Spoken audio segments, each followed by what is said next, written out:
abrigo del Señor, bajo su sombra morará. Diré al Señor, mi castillo eres tú, aquí quiero vivir. El que habita al abrigo del Señor, bajo su sombra morará. Diré al Señor, mi castillo eres tú. Buenos días, amigos y hermanos que nos siguen a través de la radio Sublime Gracia y a todos aquellos que nos están viendo a través de las redes sociales. Sea un tiempo de mucha bendición el estar unidos a través de los medios de comunicación y del Espíritu del Señor que permite que estemos con un mismo sentir para estar atentos a esa voz del Señor que llega a través de su palabra, ¿no? Su presencia nos acompaña en esta mañana, su Espíritu Santo sea el que nos ministre y pues yo pueda ser usado como un instrumento del Señor para compartir su palabra. Así que quiero invitarles a que podamos orar al Señor, inclinen su rostro y entreguemos este tiempo para que el Señor pueda bendecirnos, ¿no? Gracias, Padre amado, gracias, Señor, por estar juntos en esta mañana. Gracias porque tenemos esa oportunidad de compartir tu palabra. Gracias porque, Señor, a través de tu palabra somos bendecidos. A través de tu palabra nuestra fe crece. A través de tu palabra, Señor, también somos expuestos en aquellas cosas que no te agradan.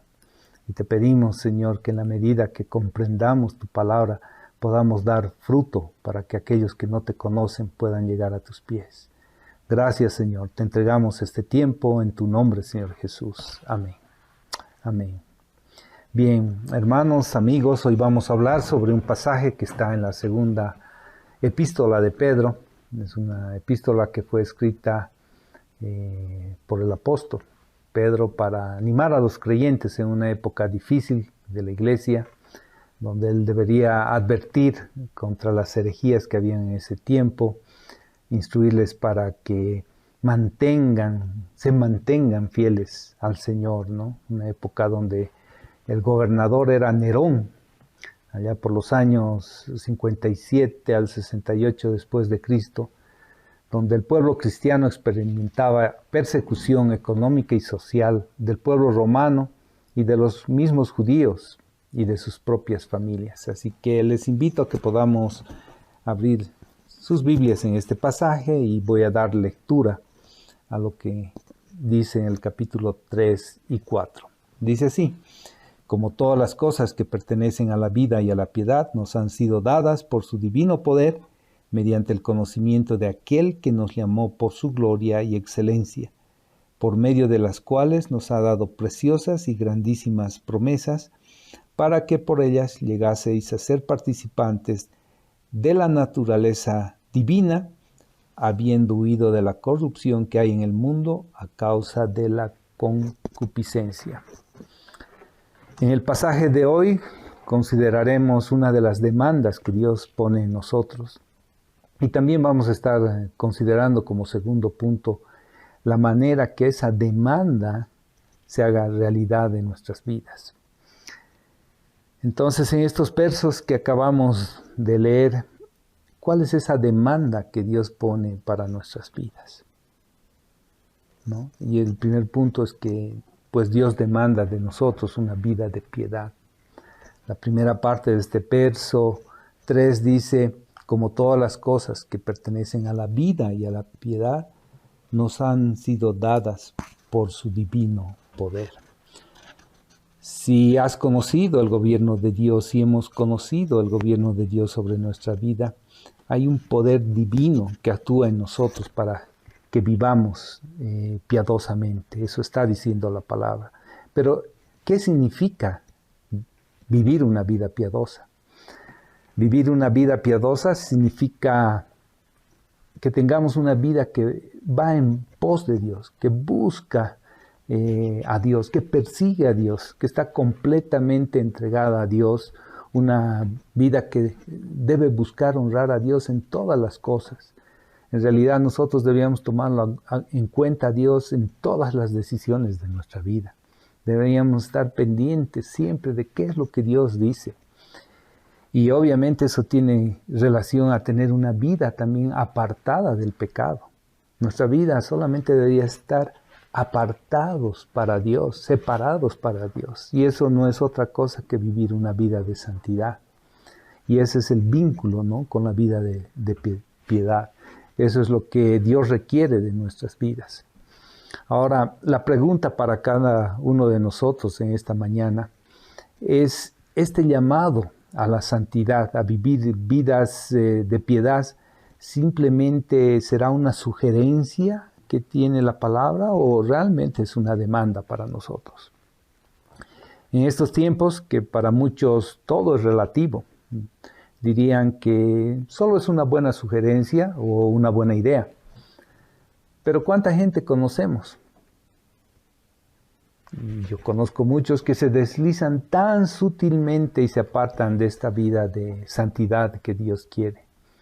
En ocasiones en aspectos tan simples, tan pequeños de la vida, y simplemente con la intención de lograr algo y satisfacer un deseo personal, ¿no?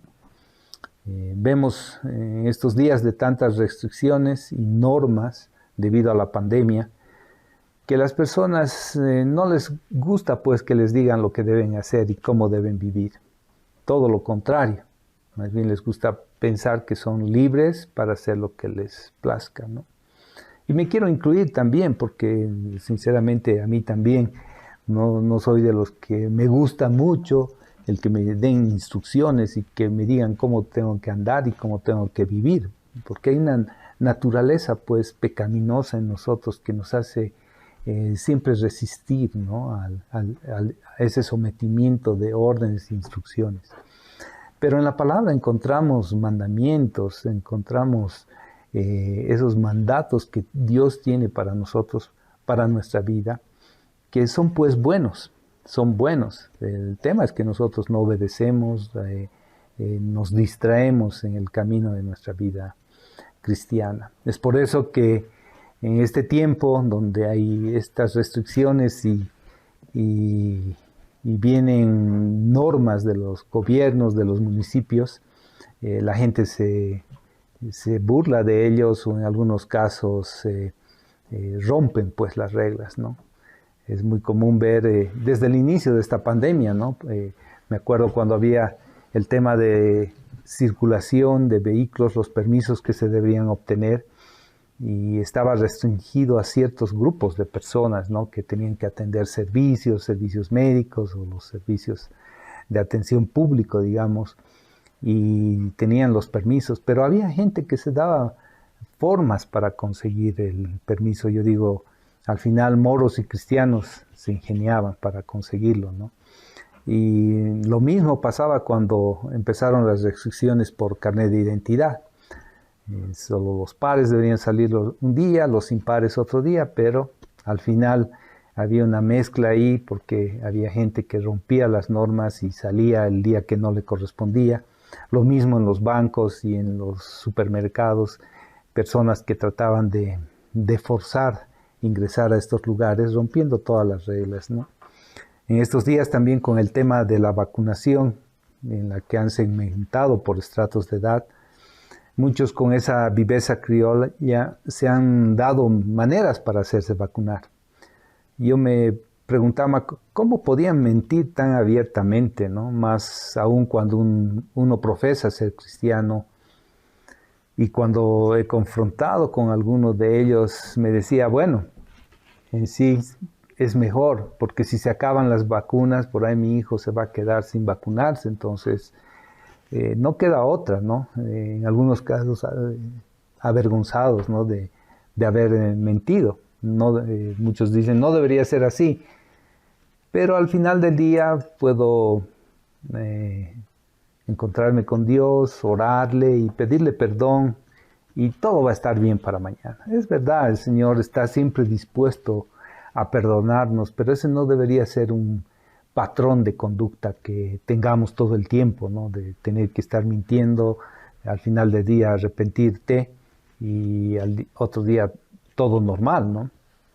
Sin embargo, cuando leemos la palabra del Señor, podemos entender que la palabra nunca nos da esa opción, ¿no? No nos da la opción de que podemos mentir todo el tiempo y arrepentirnos como algo que fuera de la vida cotidiana, ¿no? Es por eso que cuando yo veo estas situaciones me admiro y me hace enojar, porque cuando leo en la Biblia y uno entiende que no hay esas opciones, pues uno se molesta, ¿no? Pero ¿cómo uno puede tomar el pecado tan a la ligera? ¿Cómo podemos tener una actitud tan irrespetuosa hacia Dios? No puedo creer, ¿no? que hayan personas que rompan estos principios y valores cristianos por cosas realmente que son pequeñas, pues pequeñas. Pero mientras pensaba acerca de estas situaciones, la palabra pues te viene a ti y me ha hecho reflexionar a mí mismo y me hizo pensar acerca de mi propia vida, ¿no? Y me hizo pensar que tal vez yo no estoy incurriendo en romper estas reglas de este tiempo, pero no significa eso que necesariamente yo soy más piadoso que todas estas personas, ¿no? ¿Cuántas veces yo mismo en mi vida, cuando mi fe no era tan sólida, tal vez he hecho lo mismo, ¿no? De mentir en cosas tan simples, ¿no? O cuántas veces sabiendo que había cosas que ofendían a Dios, que deshonraban a Dios, igual he caído en pecado, ¿no? Porque como todos nos justificamos, ¿no? Y al final del día queremos que Dios nos cubra, ¿no? De todas nuestras transgresiones. Y yo te pregunto esta mañana si tú también nunca has hecho eso, ¿no? Es muy común, es muy común. Y claro, los que conocemos la palabra también queremos justificarnos a través de la gracia de Dios, ¿no? Y usamos la gracia de una manera en que es como una carta bajo la manga, ¿no? En los juegos de cartas tú tienes el joker y lo tienes ahí ocultito, así es la gracia, ¿no? Que la sacamos cuando nos conviene, ¿no? O nos justificamos diciendo que no hay que ser legalistas o que Dios nunca nos va a mandar al infierno por algo tan pequeñito. Pero esa es nuestra naturaleza, ¿no? Esos pensamientos que tenemos hace que la obediencia a Dios la hemos vuelto pues como algo demasiado opcional, ¿no? La Biblia afirma que somos salvos por la gracia y no por las obras. Llegamos pero a una conclusión de que la obediencia entonces podría ser opcional, ¿no? Si quiero ser realmente un buen cristiano puedo obedecer, pero probablemente podría llegar al cielo sin ser obediente, ¿no? Eso es cuando tomamos muy a la ligera la palabra. Esa es una mentira que hemos creado en la iglesia, en las congregaciones, en muchas congregaciones, especialmente a la luz, si podemos ver otra porción de la palabra, que está también en este capítulo, en este segundo libro de Pedro, esta segunda epístola, está en los versos 20 y 21 de segunda Pedro, capítulo 2, versos 20 al 21, que dice así: ciertamente, si habiéndose ellos escapado de las contaminaciones del mundo, por el conocimiento del Señor y Salvador Jesucristo, enredándose otra vez en ellas, son vencidos.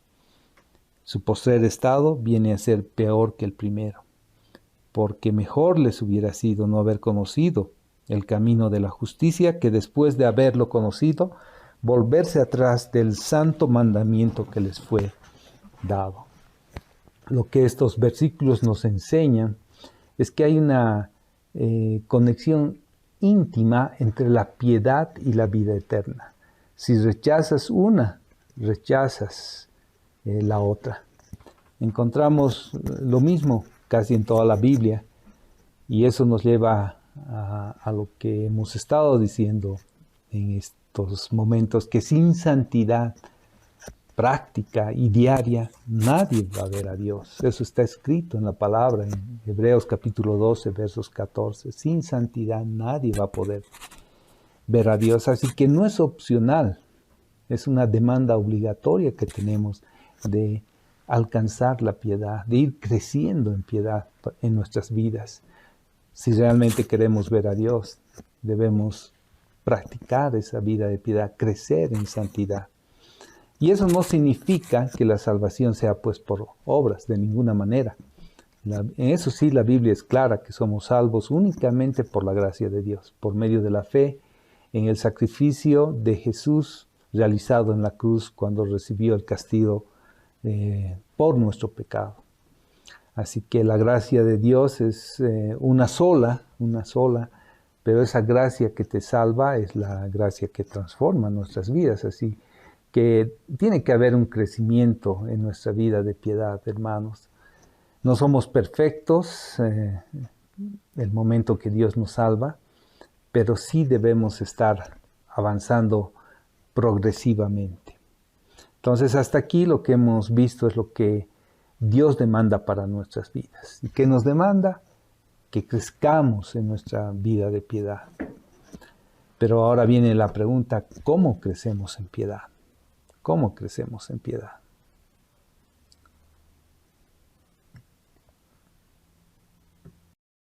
Y ese es el segundo punto en esta noche, ¿no? Crecemos en piedad cuando tenemos intimidad con Dios. Esa es la forma en que crecemos. Y vamos a volver a estos versos del capítulo 1, versos 3 y 4. Le voy a volver a dar lectura. Como todas las cosas que pertenecen a la vida y a la piedad nos han sido dadas por su divino poder, mediante el conocimiento de aquel que nos llamó por su gloria y excelencia, por medio de las cuales nos ha dado preciosas y grandísimas promesas para que por ellas llegásemos a ser participantes de la naturaleza divina, habiendo huido de la corrupción que hay en el mundo a causa de la concupiscencia. Entonces, ¿cómo podemos crecer en piedad, no? Sabemos que esa es una necesidad para nuestras vidas, crecer en piedad, pero ¿cómo podemos hacerlo? Y aquí la palabra nos dice que es por medio del conocimiento de aquel que nos llamó por su gloria y excelencia. En otras palabras, si quiero crecer en piedad, debo crecer en mi conocimiento de Dios, en nuestro conocimiento de Dios. Debemos crecer, hermanos. Pero el tipo de conocimiento que nos está hablando aquí no es solamente una buena teología que tengamos. Eso no debe ser eso suficiente, ¿no? Yo sé que muchos de ustedes han conocido personas que conocían mucho de la Biblia, pero que han llevado una vida desastrosa, ¿no? Yo he conocido personalmente personas así, personas cuyo conocimiento no les servía de nada. Entonces, ¿de qué estamos hablando? ¿Qué tipo de conocimiento es el que nos está mencionando aquí en la palabra? El conocimiento de aquel que nos llamó por su gloria y excelencia, ¿no? Es un conocimiento, hermanos, de primera mano. Es un conocimiento que se refiere a un conocimiento experiencial que tengamos, ¿no? No es un conocimiento que tú lo puedas adquirir solo de oídas por leer un par de documentos o textos, ¿no? Es un conocimiento que lo tienes que adquirir cuando tienes intimidad con Dios, ¿no? Yo podría contarles de muchas cosas en esta mañana, pero como ustedes no lo han vivido, no va a significar nada, absolutamente nada. Y es así con Dios, ¿no? Yo les puedo decir muchas cosas de Dios. Que Dios es bueno, que satisface la vida más que cualquier persona, o que la vida no tiene sentido sin una relación íntima con Dios.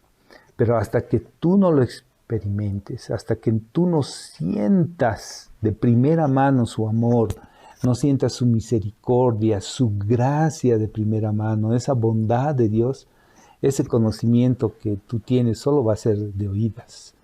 El Cristo que se predica en las calles es solo como una historia más de alguien, pero ese conocimiento que tú puedes adquirir de primera mano necesita tener esa intimidad con Dios. Y esa intimidad es como esa relación que tiene un esposo con su esposa. Es un conocimiento que implica amor y afecto, ¿no? Esa es la cercanía que uno tiene. Así que yo en esta mañana te pregunto, ¿realmente conoces a Dios de esa manera? ¿Realmente le amas a Dios? ¿Has experimentado su amor de primera mano o simplemente te basas en lo que otros te han contado de Él, solo de oídas, ¿no? El gran mandamiento no es conocer solo las cosas correctas acerca de Dios, sino debemos amarle. ¿Amas verdaderamente a Dios? ¿Lo estás amando? Ese es el tipo de conocimiento que va a transformar tu vida. No el conocimiento meramente intelectual. Necesitas tener ese encuentro con Jesús que te va a llevar al Padre. Necesitas. Y si tú hasta ahora no has tenido ese conocimiento, yo te invito que a través de las Escrituras te acerques a la iglesia también a recibir consejo, para que mediante ese consejo tú puedas buscar por medio de la oración a nuestro Padre, a Jesús. A Jesús, eso necesitamos. Bien, así que crecemos en piedad al crecer en nuestro conocimiento de Dios, ¿no? Y el versículo 4 sigue ampliando la riqueza de este concepto y dice, por medio de las cuales nos ha dado preciosas y grandísimas promesas, para que por ellas llegaseis a ser participantes de la naturaleza divina, habiendo huido de la corrupción que hay en el mundo a causa de la concupiscencia. Aquí vemos dos cosas, ¿no? En el versículo, en primer lugar, noten que la corrupción de este mundo viene como causa de la concupiscencia, ¿no? Nuestros deseos propios, ¿no? Y la segunda parte del versículo 4 dice, por eso dice, ¿no? Habiendo huido de la corrupción que hay en el mundo a causa de la concupiscencia. ¿Alguna vez te has preguntado por qué pecamos? ¿Por qué pecamos? Porque el pecado nos promete pues un futuro favorable, ¿no? Si lo practicamos. Si tú cedes a las tentaciones que el diablo te pone en tu camino, obviamente va a ser aparentemente favorable, pero sabemos que es temporal. Pero aún así, sabiendo que las cosas engañosas del diablo son temporales, caemos en tentación, ¿no? Entonces, el diablo nos extiende promesas, ¿no? Para nuestra felicidad temporal. Porque si no fuera así, nadie pues pecaría, ¿no? El pecado nos promete muchas cosas. Y yo solo quiero darles algunos ejemplos algo forzados, ¿no? Para tengamos un poco más de idea de lo que estoy mencionando, pero nos ayudan de alguna manera a entender esta parte, ¿no? Por ejemplo, si el diablo te dice, vas a robar un banco, su promesa va a ser que no vas a tener que trabajar el resto de la vida, ¿no? O si vas a consumir drogas, la promesa es que eso te va a hacer olvidar tus penas y todas tus amarguras. O especialmente los jóvenes, si te acuestas con este chico, con esta chica, eso significa que te ama más, ¿no? Eso es lo que va diciendo el engañador y te hace pisar el palito, ¿no? O en los empresarios, si tú dejas de declarar tus impuestos, pues vas a ganar dinero. Es verdad, ¿no? Vas a ganar dinero, pero eso es temporal, hasta que alguien se dé cuenta y te caiga a través de impuestos. El diablo es así, nos engaña todo el tiempo, ¿no? Y como pueden ver en estos ejemplos, cada pecado promete algo. Y caemos pues en esa tentación al tratar de satisfacer nuestros malos deseos con lo que el pecado nos promete. Esa es la raíz por la que pasamos atraídos por el pecado. En segundo lugar, podemos notar que la herramienta que Dios nos da para combatir y escapar de esta corrupción del mundo, en la primera parte del versículo 4 nos dice que nos ha dado preciosas y grandísimas promesas para que por ellas llegásemos a ser participantes de la naturaleza divina. Lo que este versículo nos enseña es que crecemos en piedad al darnos cuenta que las promesas que nos ofrece Dios son mucho más grandes y más preciosas que las que ofrece el pecado. A modo de ilustrar, si el pecado te ofrece una pepa de oro, Dios nos ofrece la mina entera. Y cuando entendamos eso y lo creamos, dejaremos de pecar. Nuestro problema es que en el fondo de nuestros corazones seguimos creyendo que es posible encontrar mayor satisfacción lejos de Dios que con Él. Y mientras creamos eso, vamos a seguir viviendo una vida de pecado. Pero cuando realmente creamos que la satisfacción del pecado es basura en comparación a la satisfacción de Dios, el pecado va a perder su poder y su encanto sobre nuestras vidas. Porque habremos encontrado algo mejor en el Señor. Así que, amables oyentes, la aplicación para nuestras vidas es que tenemos que pensar, los creyentes, ese crecimiento espiritual, ¿no? Y eso no se va a lograr resistiéndonos a practicar el pecado que anhelamos disfrutar, ¿no? Ese es un grave error, porque si bien hay momentos que en nuestras vidas vamos a tener que hacer eso, resistirnos al pecado, pero sabemos que es una solución a corto plazo, no nos lleva a nada, al final nos lleva al fracaso, ¿no? La solución verdadera es estar satisfechos con Dios, que perdamos nuestro apetito por el pecado. Ese es el medio principal que Dios nos ha dado para triunfar sobre el pecado y crecer en piedad.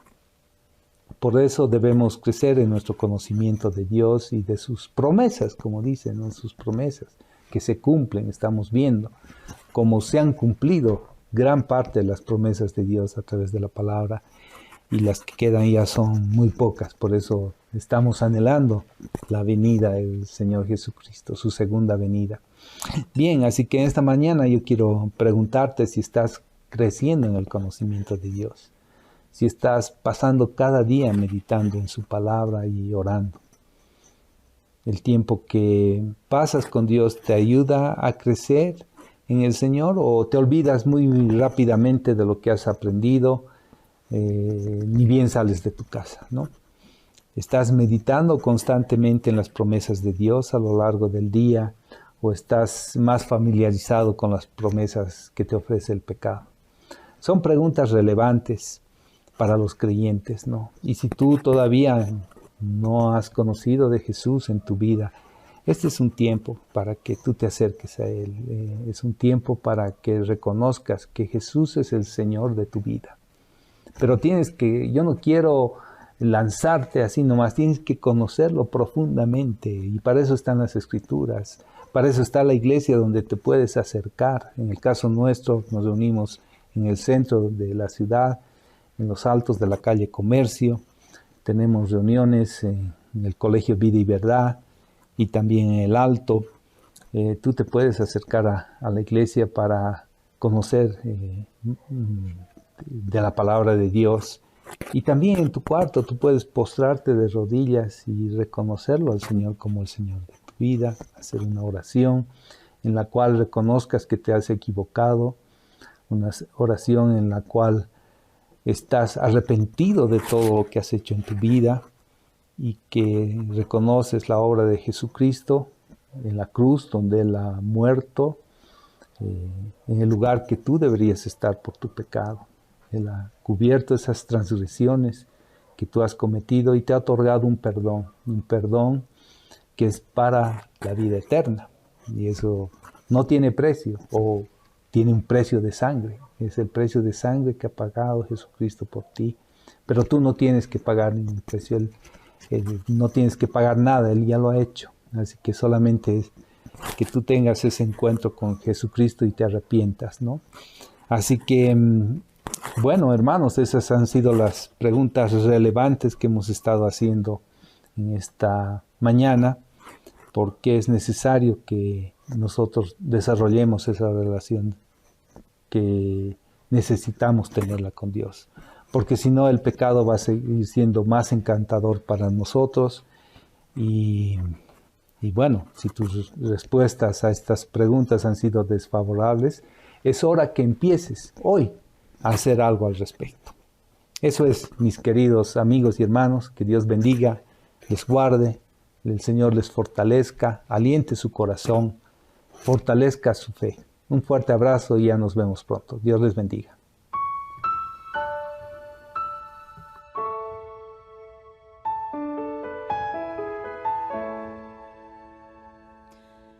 El que habita al abrigo del Señor, bajo su sombra morará. Diré al Señor, mi castillo eres tú, aquí quiero vivir. El que habita al abrigo del Señor, bajo su sombra morará. Diré al Señor, mi castillo eres tú, aquí quiero vivir. Esperamos que el mensaje de hoy haya sido de bendición para tu vida. Si necesitas consejería o apoyo en oración, por favor no dudes en contactarte. Escríbenos a los siguientes números de WhatsApp. En la Ciudad del Alto, al número 719-05-791. 719-05-791. En la zona central, al número 732-11-354. 732-11-354. En la zona sur, al número 75 25 70 56. 75 25 70 56. Que Dios te bendiga.